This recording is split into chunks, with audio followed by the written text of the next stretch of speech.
सभी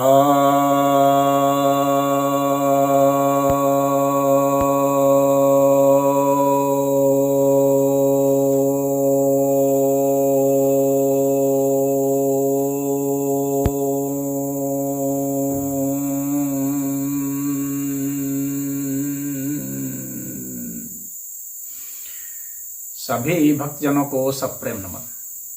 भक्तों, आज पुनः मैं आपको सत्यार्थ प्रकाश के एकादश समुल्लास के मूर्ति पूजा खंडन के विषय में कुछ कहने जा रहा हूँ। महर्षि दयानंद सरस्वती ने जो मूर्ति पूजा खंडन के लिए तर्क दिए हैं उसके ऊपर हम लोग चर्चा कर रहे हैं। 3 वीडियो पहले बना चुका हूं, आज चौथा बनेगा। और इसमें देखिए स्वामी दयानंद सरस्वती जी क्या कहते हैं। उनके समक्ष प्रश्न आता है कि हम भी जानते हैं कि परमेश्वर निराकार है, परंतु उसने शिव, विष्णु, गणेश, सूर्य, देवी आदि के शरीर धारण करके राम, कृष्ण आदि अवतार लेने से उसकी मूर्ति बनती है। क्या यह भी बात झूठी है? तो उत्तर में दयानंद जी कहते हैं हाँ, झूठी है।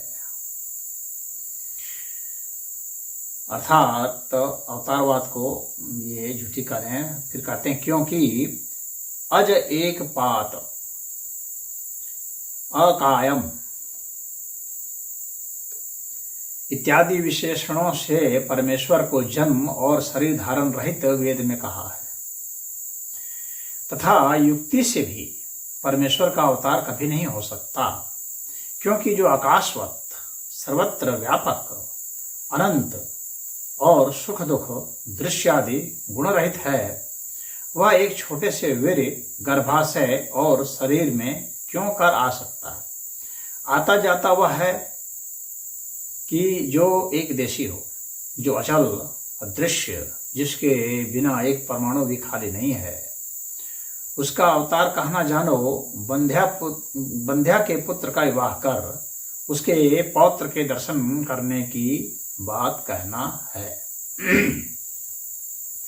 अब इस विषय पर हम लोग वो करते हैं। दयानंद सरस्वती जी यहाँ पर अवतारवाद का खंडन करते हैं और कहते हैं कि अवतारवाद जो है झूठी है। अर्थात विष्णु, गणेश, शिव, सूर्य, देवी, राम, कृष्ण, ये सब जो हैं, इन सब का जो अवतार बनाया गया है, जो अवतारवाद की बात की गई है, वह झूठी है। और इसके संदर्भ में ये तर्क देते हैं, कहते हैं कि आज एक पात यानी वह अजन्मा है, अकायम वह बिना शरीर वाला है। तो परमात्मा को अजन्मा कहा गया है, लेकिन परमात्मा को ये दयानंद सरस्वती जी यहाँ खुद कहते हैं कि वह परमात्मा अनंत है। तो जो जन्म ही नहीं सकता वह अनंत कहाँ से हो जाएगा? क्यों? क्योंकि जहां कोई चीज जो जन्म रही है वहां तो उसका अंत हो गया। अन्यथा आप किसी को कैसे अलग कह सकते हैं? यदि कहेंगे कि परमाणु में परमात्मा है, परमाणु सर्वव्यापक है, तो परमाणु में परमात्मा है, सब में परमात्मा है, लेकिन इससे यह तो सिद्ध हो रहा है ना कि सब परमात्मा नहीं है। यानी जैसे कि मैं कमरे में हूं, तो इससे यह सिद्ध हो रहा है कि मैं कमरा नहीं हूं। मैं कमरे में तो हूं, लेकिन मैं कमरा नहीं हूं। अर्थात जहां से मैं शुरू होता हूं वहां परमात्मा खत्म हो जाते हैं। यदि आप कहेंगे कि परमात्मा कण कण में है, परमात्मा परमाणु परमाणु में है, तो इसका अर्थ यह होगा कि परमात्मा कण में तो है लेकिन कण नहीं है, परमात्मा परमाणु में तो है लेकिन परमाणु नहीं है। अर्थात परमाणु जहां से शुरू होगा, कण जहां से शुरू होगा, जहां से कहेंगे कि ये रहा कण, तो इसका मतलब हो गया कि वहां परमात्मा समाप्त है। तो इस तरह से परमात्मा अनंत सिद्ध नहीं होंगे। और परमात्मा जब अनंत सिद्ध नहीं होंगे तो परमात्मा पूर्ण भी सिद्ध नहीं होंगे। तो परमात्मा पूर्ण सिद्ध नहीं हो सकते। तो यहाँ युक्ति की भी बात अगर करें तो युक्ति से भी परमात्मा पूर्ण सिद्ध नहीं हो सकते।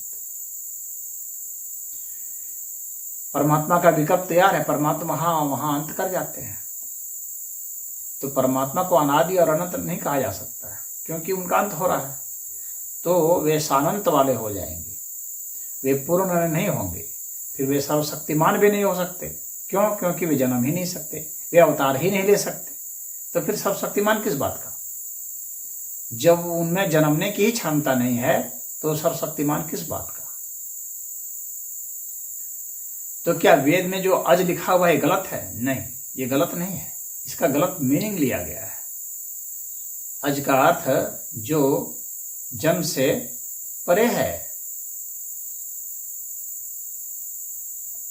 और सदैव जो है नकारात्मक अर्थ में नहीं दिया जा सकता। जैसे कि अमूल्य, अमूल्य का अर्थ यह नहीं होता है कि जिसका मूल्य ही नहीं हो। अमूल्य का अर्थ यह भी होता है कि जिसका मूल्य का हम आकलन नहीं कर सके, इतना ज्यादा मूल्यवान है। तो जिसके जन्म का हम आकलन नहीं कर सके वह अज है, वह नहीं कि जो जन्मता ही नहीं है।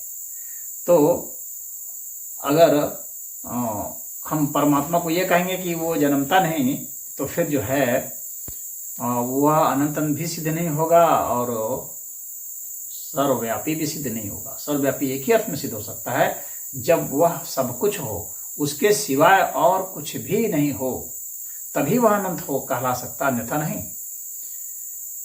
और जो अनंत ही नहीं हो सकता है वह अपने भक्त की कोई कामना कैसे पूरी कर पाएगा? अगर भक्त की यह कामना हो जाए, भगवान क्यों अवतार लेते हैं?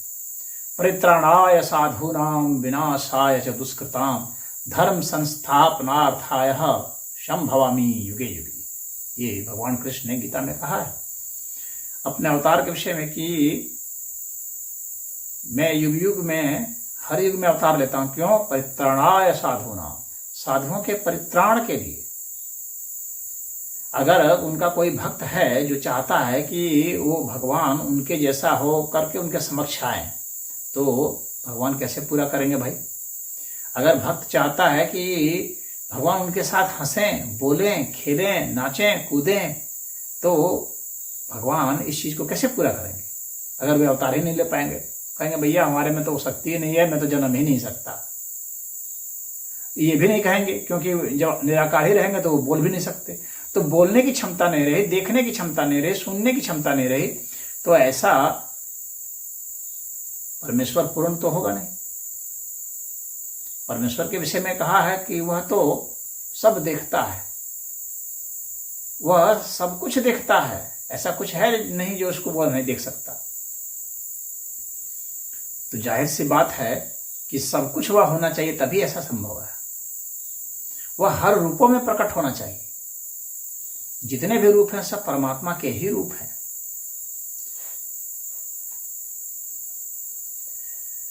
अब देखिए कठोपनिषद में, कठोपनिषद भी बहुत उपनिषद जो है वो भी प्रमाण माना जाता है। कठोपनिषद में कहा गया है, एको वशी सर्वभूतांतरात्मा एकम रूपम बहुधा यह करोति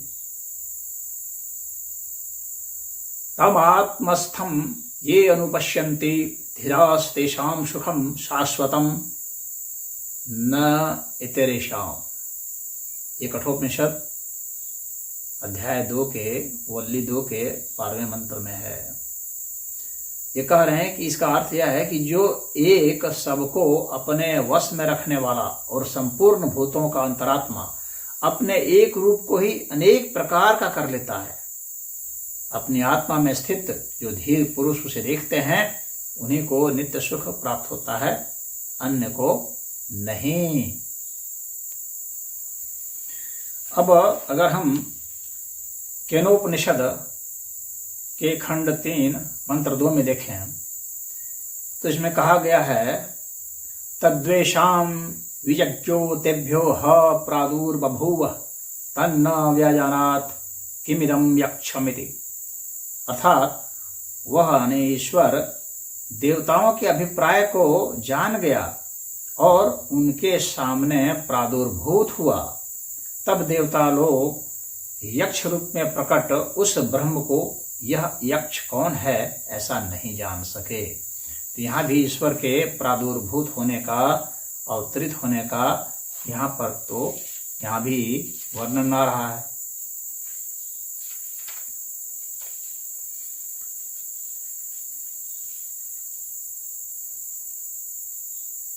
अब इसके बाद हम देखते हैं कि ब्रह्म संहिता में भी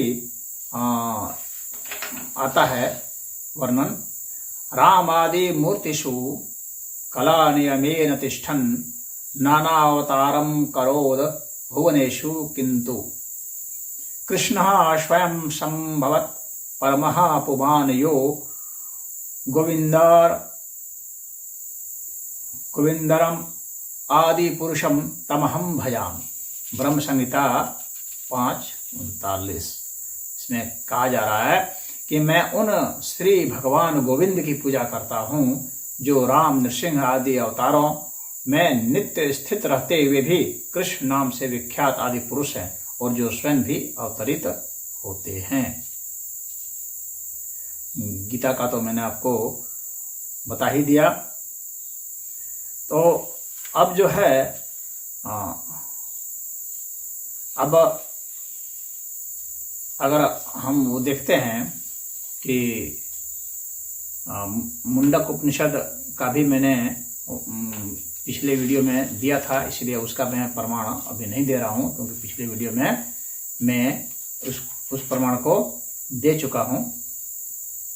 अगर वेद में भी आप देखेंगे तो पुरुष सूक्त में तो पुरुष यानी परमेश्वर की उसमें भी तो बताया गया है कि उसका भी स्वरूप की कल्पना की गई है। तो हम जब भी कुछ भी कहेंगे किसी के विषय में, उसका नाम लेंगे, उसके गुण को कहेंगे, कुछ भी कहेंगे तो वो आकार ही तो होगा, वह सदैव आकार होगा।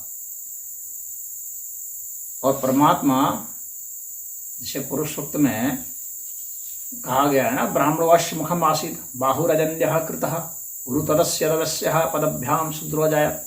तो वहाँ तो एक ऋषि ने वो एक कल्पना तो दी ही है परमात्मा के मुख का और उसके बाहु का, उसके उरु का, उसके पैरों का, सब कल्पना तो एक दी ही है। अर्थात तो परमात्मा आकार ले सकते हैं, उनकी उस संभावना को, उसकी उस प्रोबेबिलिटी को हम खत्म कैसे कर सकते हैं। उसी तरह से बृहदारण्यक उपनिषद में हम देखते हैं तो उसमें यह कहा गया है कि अस्य महतो भूतस्य निश्वसितम् एतद यद ऋग्वेदो यजुर्वेदः सामवेदो अथर्वांगिरसः। अर्थात चारों वेद, ऋग्वेद, यजुर्वेद, सामवेद तथा अथर्ववेद भगवान के श्वास से उत्पन्न हुए हैं। तो यहाँ पर भी आप देख सकते हैं कि परमात्मा के स्वरूप का कुछ न कुछ वर्णन आ रहा है। स्वरूप की बात जब भी होगी तो वो आकार ही होगा, क्योंकि निराकार तो स्वरूप होगा नहीं, क्योंकि वहां रूप शब्द लगा हुआ है। तो जब भी रूप होगा तो आकार ही होगा, बिना आकार के रूप भला क्या होगा। तो परमात्मा का मांडुक्योपनिषद में भी कहा गया है, प्रणवो ही अपरम ब्रह्म प्रणवश्य परः स्मृतः। अर्थात ईश्वर जो है अपर ब्रह्म है और पर ब्रह्म भी है, यानी वह साकार सगुण भी है और निराकार निर्गुण भी है। सिर्फ निराकार नहीं है, सिर्फ निराकार उसको कहना, उसको एक देशीय बना देना है। वास्तव में एक गुण वाला बना देना है जब हम उसको सिर्फ निराकार कहते हैं। तो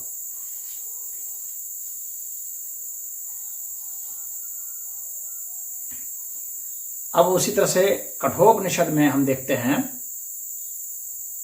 एक और कठोपनिषद का उदाहरण ले रहा हूं मैं। अग्निर्यथको भवनम प्रविष्टो रूपम रूपम प्रतिरूपो बभूव। एकस्तथा सर्वभूतांतरात्मा रूपम रूपम प्रतिरूपो बहिष्य। हाँ, जिस प्रकार समस्त ब्रह्मांड में प्रविष्ट हुई एक ही अग्नि नाना रूपों में उनके सदृश रूप वाली हो रही है, उसी प्रकार सभी प्राणियों का अंतरात्मा परमेश्वर एक होता ही नाना रूपों में प्रत्येक के रूप वाला सा हो रहा है तथा उनके बाहर भी है। तो यहां पर बिल्कुल ही स्पष्ट कर दे रहे हैं।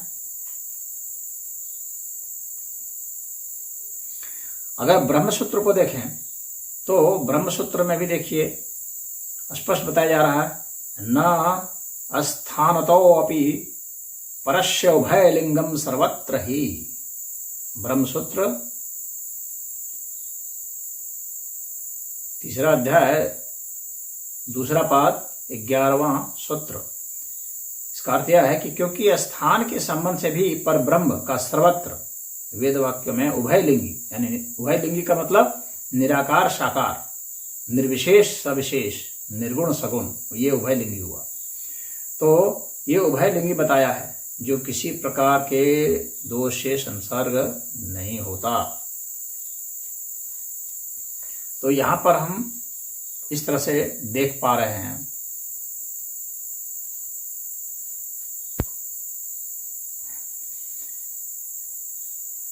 तो यह कहना कि वह जो है वह एक है, तो वह एक नहीं, वास्तव में अनंत है। और अनंत सिर्फ हो सकता है, वही अनंत ही हो सकता है और कोई नहीं हो सकता। उस अर्थ में उसको एक कहा गया है, इसलिए उसको एकमेव कहा गया है, एकमेव अद्वितीयम। और अकायम, उसका शरीर नहीं है। तो यह सिर्फ कहना यहाँ पर कि उसका शरीर नहीं है, यह नहीं है। वह जो है, जैसे मैंने अमूल्य का उदाहरण दिया, उसी तरह से अकायम है, क्योंकि उसकी सीमा नहीं है। इस अर्थ में ही वह जो है कायम नहीं बन रहा है, लेकिन उसके अंतर्गत सीमाएं हैं, यानी असीम होते हुए भी वह सीमित है। वह सीमित भी हो सकता है असीम होते हुए भी। तो ये पैराडॉक्स है, ये विरोधाभास है। अनंत जब भी होगा ना तो विरोधाभास होगा। वहां पर कभी भी आप एक सिंपल लाइन नहीं खींच सकते हैं, एक सिंपल फार्मूला नहीं बना सकते हैं। वह बिल्कुल ही पहेली नुमा हो जाएगा। तो वास्तव में अध्यात्म जो है वो पहेली नुमा हो जाएगा, वो क्वांटम फिजिक्स जैसा हो जाएगा, उसमें इस तरह का ड्यूअल बिहेवियर जैसा हो जाएगा।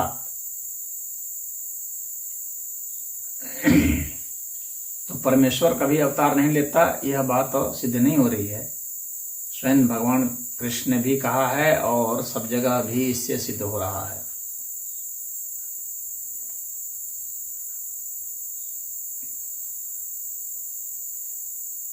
और अगर अब ऋग्वेद देखेंगे, ऋग्वेद के मंडल 10 सूक्त 90 मंत्र 3 जो है, उसमें कहा गया है, एतावनस्य वही मातो जयांश पुरुषः पादोऽस्य विश्वा भूतानि त्रिपादस्य अमृतम देवी। अर्थात पूरा विश्व जो है एक पाद है, एक चरण है, एक अंश है। एक तरह से देखा जाए तो 4 अंश में एक अंश है, यह वेद स्वयं ही कह रहा है। और 3 पाद जो है वह अमृत है। अमृत है अर्थात जो जिसमें मृत्यु नहीं होती है, यानी उसमें परिवर्तन नहीं होता है। लेकिन जो है एक पाद है उसमें परिवर्तन होता है, यानी वह आकार भी है। निराकार है भाई, उसमें तो परिवर्तन नहीं होगा। वह तो अमृत तत्व है, शाश्वत तत्व है। लेकिन यह जो साकार है यह भी शाश्वत है।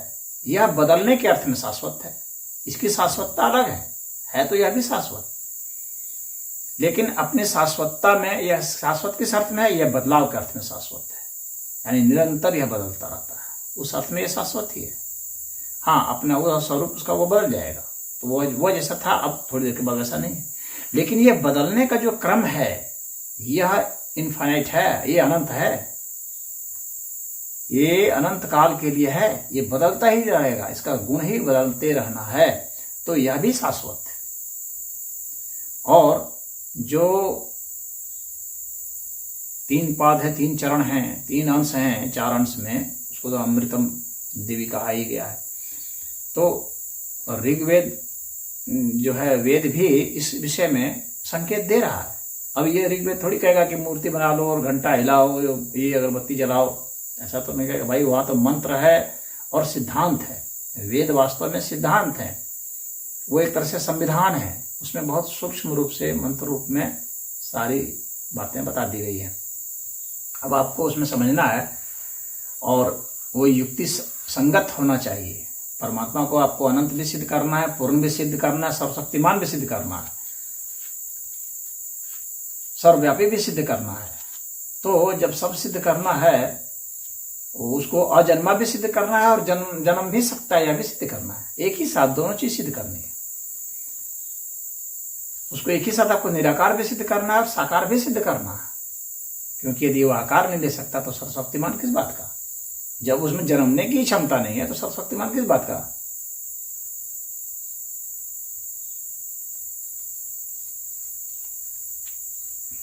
अब ये बात फिर जो ये उदाहरण देते हैं कि बंध्या के पुत्र का विवाह कर उसके पौत्र के दर्शन करने की बात करना।